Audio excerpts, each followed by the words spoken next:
We are going to discuss next disaster which is tornadoes. टॉर्नेडोज़ क्या होते हैं? Tornado वैसे तो सिंपल है, फनल शेप क्लाउड्स होते हैं, ठीक है। हम आगे देखेंगे क्या डेफिनेशन देखेंगे। सबसे पहले डेफिनेशन क्या है? Tornado is a violently rotating column, ठीक है, violent rotating column of air that x tends between earth surface and the clouds, ठीक है। क्या करता है? एक्सटेंड कितना होता है? वो अर्थ से लेके क्लाउड्स तक, ठीक है। एक रोटेटिंग कॉलम होता है, यूजुअली अ कॉलम्बस क्लोज, ठीक है।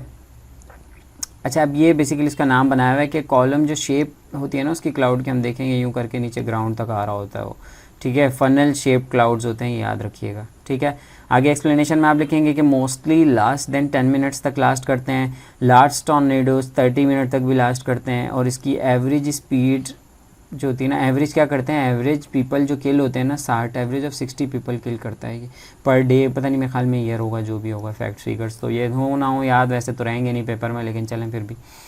अच्छा, टॉर्नेडो फॉर्म कैसे होते हैं? अच्छा, ये आपको पता होना है, स्टार्टिंग होगी formation of tornadoes. Formation of tornadoes कैसे होता है कि born out of supercell storms, ठीक है। सुपर सेल स्टॉर्म्स बेसिकली एक टर्मिनोलॉजी आपको पता होना चाहिए। टॉवरिंग थंडर स्टॉर्म्स जो होते हैं ना, ये कॉज करता है।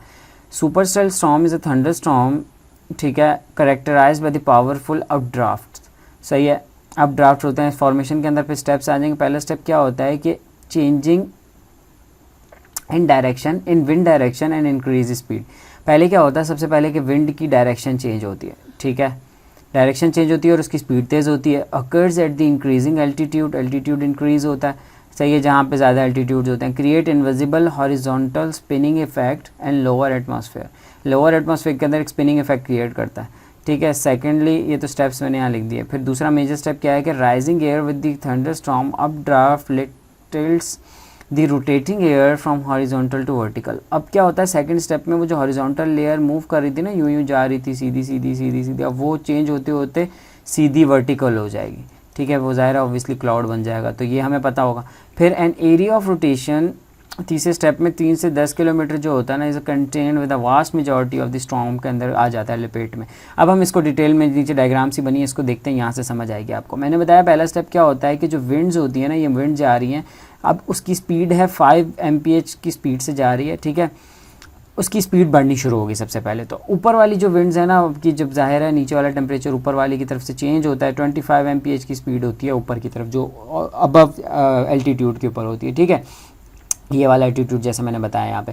हॉरिजॉन्टल स्पिलिंग होनी शुरू होगी, हल्की मूव होना शुरू होगी वो एयर लो टेम्परेचर की वजह से, ठीक है। ये फिर नेक्स्ट स्टेप क्या होगा कि वो जो आपका उसकी ना शेप चेंज होनी शुरू होती है। अब वो इस तरीके से आहिस्ता आहिस्ता स्पीड में ये वाली एयर ऊपर जा रही होगी और वो एयर भी यूँ जा रही होगी, तो वो अपनी डायरेक्शन चेंज करना शुरू करेगा। और सेकंड थर्ड में ये हो जाएगा कि अल्टीमेटली उसका वो पूरा वर्टिकल क्लाउड का जो कॉलम बन जाएगा ना, वो नीचे तक आ जाएगा अर्थ तक, और उसकी वजह से फिर वो थंडर स्टॉर्म और वो सारी चीज़ें लेके आएगा जो कि हमने ऊपर पढ़ ली है, जिसको हम कहते हैं सुपर सेल स्टॉर्म्स। ये लाजमी इस तरह की टर्मिनोलॉजी आपने लिखनी है, सुपर सेल स्टॉर्म्स, जिसको आप टॉवरिंग थंडर स्टॉर्म्स कहते हैं, जो कि ऊपर से लेकर नीचे तक होते हैं। अच्छा, ये तो इसकी बेसिक फॉर्मेशन, एक्सप्लेनेशन और डायग्राम लाजमी आपने बनानी है। मैंने हर आपको कोई डिजास्टर में एक ना एक, हर जगह पे कहीं ना कहीं एक छोटी डायग्राम लाजमी भी सिखाई है, जो कि आपने 5 नंबर के सवाल के अंदर लाजमी छोटा सा बना के आना है। इस तरीके से पूरा फॉर्मेट होगा। और ये क्या लिखा है? फुजीता टॉर्नेडो डैमेज स्केल, एक स्केल होता है जिसके आप एफ स्केल इसको कहते हैं, और आप इससे इसकी इंटेंसिटी, विंड स्पीड मेजर करते हैं। और ये भी एक और भी डायग्राम बनाई हुई है कि आप क्या करते हैं, टॉर्नेडो में होता क्या है कि वार्म एयर क्या करती है, राइज करना शुरू करती है, ठीक है, और वार्म फ्रंट्स इस तरफ होते हैं, कोल्ड फ्रंट इस तरफ होते हैं, तो उनका जो एक्सचेंज होना शुरू होता है ना विंड्स का, उसकी वजह से अल्टीमेटली वो उसकी warm air rises upward, warm air rises upward, और कोल्ड फ्रंट जनरेट होते हैं, इस तरफ वार्म फ्रंट जनरेट होते हैं, और वो फिर रिसाइकलिंग शुरू होती है, और इसकी वजह से वो फिर टॉर्नेडो फॉर्मेशन होता है। ये डायग्राम बना लें या वो डायग्राम बना लें, एक ही बात है। तो ये था, आसान सा टॉपिक था टॉर्नेडोज़ का। 5 नंबर का सवाल है तो आपने ये एक्सप्लेनेशन लिखनी है। तो फिलहाल हमने काफ़ी सारे कवर कर लिए हैं अपने डिज़ास्टर्स।